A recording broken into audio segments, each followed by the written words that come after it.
Una vez que conocemos la estructura de la memoria y sabemos cómo reservar memoria dinámica utilizando el operador new y cómo liberarla utilizando el operador delete, nos planteamos ahora cómo poder trabajar de una manera sistemática con conjuntos de datos que podemos solicitar en tiempo de ejecución.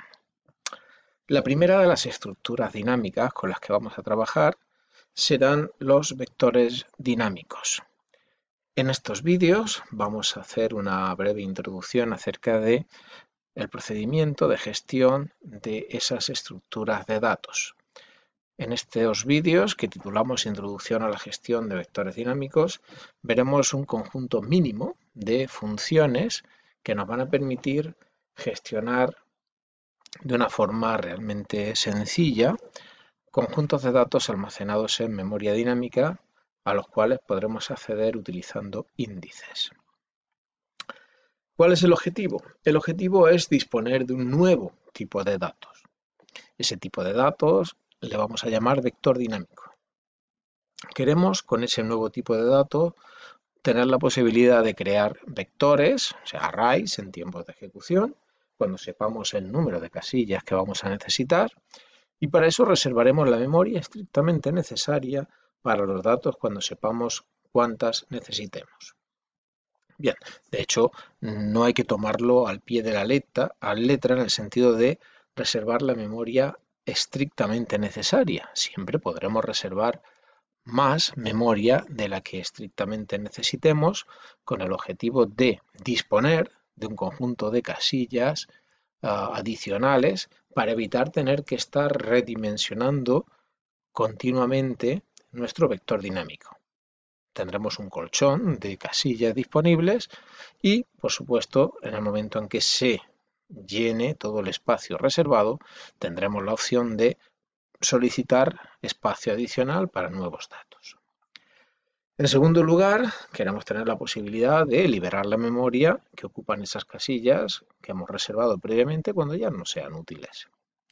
Queremos gestionar los datos del tipo vector dinámico mediante un conjunto de funciones, un conjunto amplio de funciones, de forma que la solución que construyamos sea extensible, mantenible e independiente de la representación, en el sentido de que podamos aumentar el conjunto de funciones conforme nos hiciera falta. De hecho, en estos vídeos vamos a mostrar un conjunto reducido de funciones, un conjunto mínimo de funciones.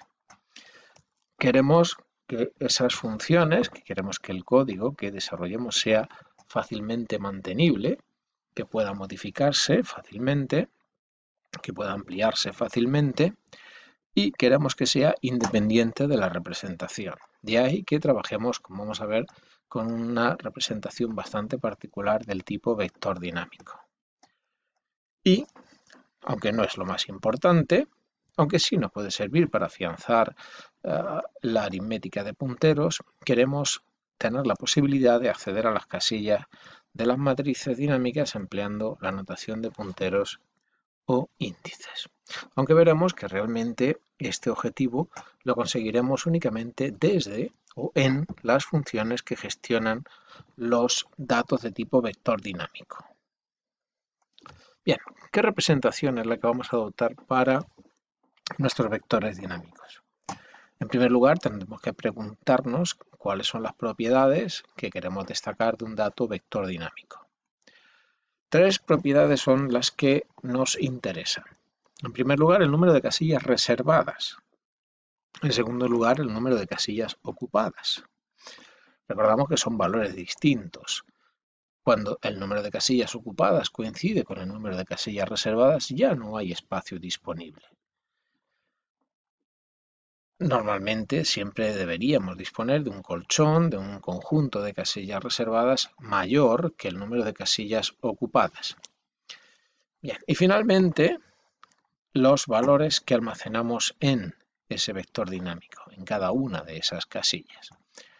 Bueno, si queremos hacer una representación lo más general posible, encapsularemos esas tres propiedades en un dato vector dinámico para, en primer lugar, evitar sobrecargar las cabeceras de las funciones que gestionan los datos de tipo vector dinámico.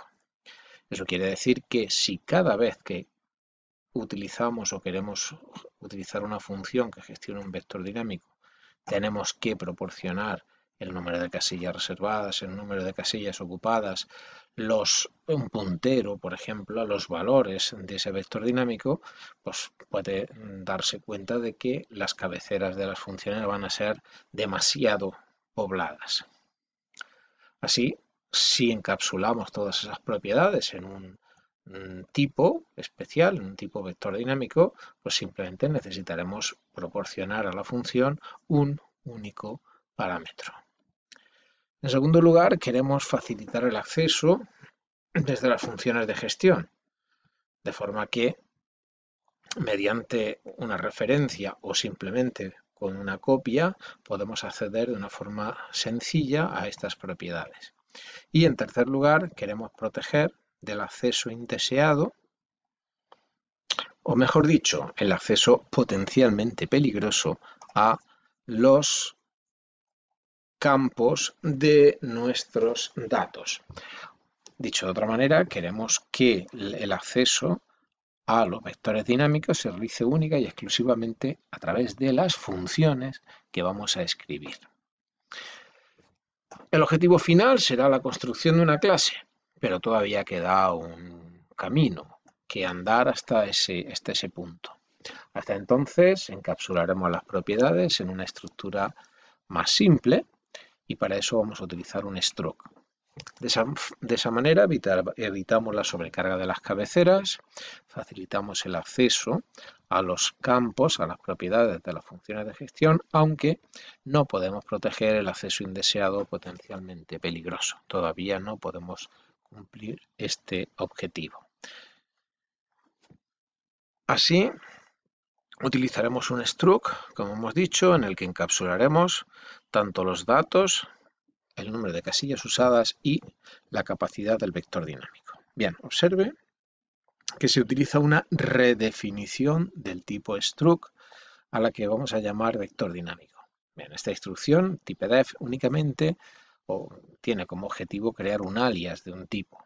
De esa forma, cuando yo necesite un vector dinámico, simplemente tendré que utilizar el tipo vector dinámico y evito tener que escribir struct y el nombre del tipo struct. De esa forma obtengo un nombre de tipo que es más general o digamos que oculta que se construye realmente sobre un struct. Simplemente aparecerá el nombre del tipo, vector dinámico, su alias. Bien, observe sus tres campos. Datos es un puntero a datos enteros, es el que nos va a permitir a los datos, como puede ver, al tratarse de un puntero, nos sugiere que los datos se van a almacenar en el heap. De hecho, va a ser así. Pediremos memoria con new, liberaremos la memoria que ocupan con delete. Por eso necesitamos este puntero. Y usados y capacidad simplemente nos dirán cuántas casillas estamos usando realmente y cuántas casillas hemos reservado para nuestros datos. Las constantes tam inicial y tam bloque serán útiles. En primer lugar, tam inicial será el valor por defecto que se va a utilizar para crear vectores dinámicos. Si no se dice nada, el valor por defecto será de 10 casillas. La redimensión o el redimensionamiento de los vectores dinámicos se va a realizar en bloques de 5 en 5. Significa que si atendemos a la manera que se va a crear por defecto, se crea un vector dinámico con 10 casillas. Cuando ese vector se llene y necesitemos más memoria, el redimensionamiento nos proporcionará un vector de 10 más 5 adicionales 15 casillas. Si tuviéramos que volver a redimensionar ese vector dinámico, el nuevo vector tendría 15 más 5, 20 casillas, y así sucesivamente.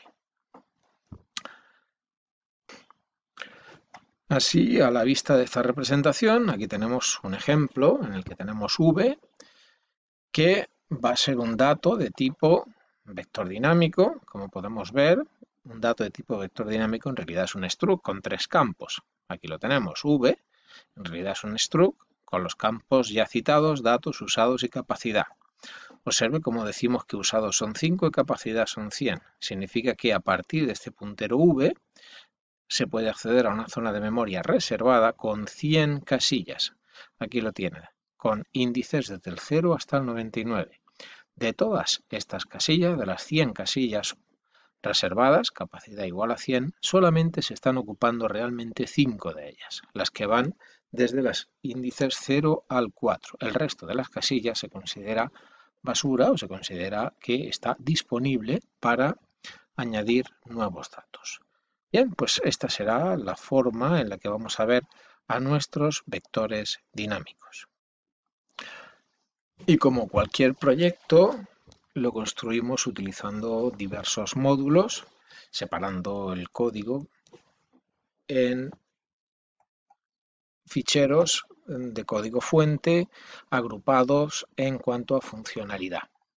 Así, vamos a tener en el fichero vector básico, vector dinámico básico.h, la declaración del tipo vector dinámico, así como la declaración de las funciones que van a gestionar los datos de ese tipo. La implementación de esas funciones estará en el correspondiente fichero CPP, que se compilará para generar el módulo o el fichero .o. Podría construirse una biblioteca, pero nosotros no vamos a llegar a ese punto. Tenga en cuenta que se trata de una versión muy simple del problema. Bien, por el otro lado tenemos un fichero CPP que contiene la función main, demo básico vector dinámico CPP, que como veremos se va a encargar de crear un vector dinámico, añadir valores a ese vector dinámico y realizar operaciones con él. Bien, pues este fichero que contiene la función main se compilará para generar el fichero objeto, y tanto el objeto de la función main como el objeto que contiene la implementación de las funciones se enlazarán para generar el ejecutable. Y con respecto a las funciones que vamos a poder trabajar o que vamos a ofrecer en esta versión simple del vector dinámico, sus cabeceras se encuentran en el fichero vector dinámico básico.h. Paso a enumerarlas y luego cuando veamos el ejemplo concreto pues trabajaremos con alguna de ellas con más detenimiento. La función crea vector dinámico, como puede ver, devuelve un dato vector dinámico y su cometido es crear un struct, un dato vector dinámico con una capacidad inicial que por defecto, como puede ver, vale 10. Las casillas reservadas se alojan en el heap y se devuelve una copia a quien realiza la llamada. Una copia del struct, evidentemente.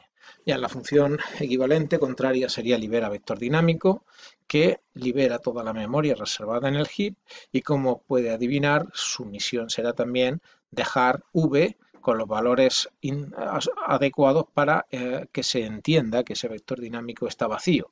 Por lo tanto, una vez finalizada la función o la tarea de liberación, tanto el número de casillas ocupadas como reservadas deberá estar a 0.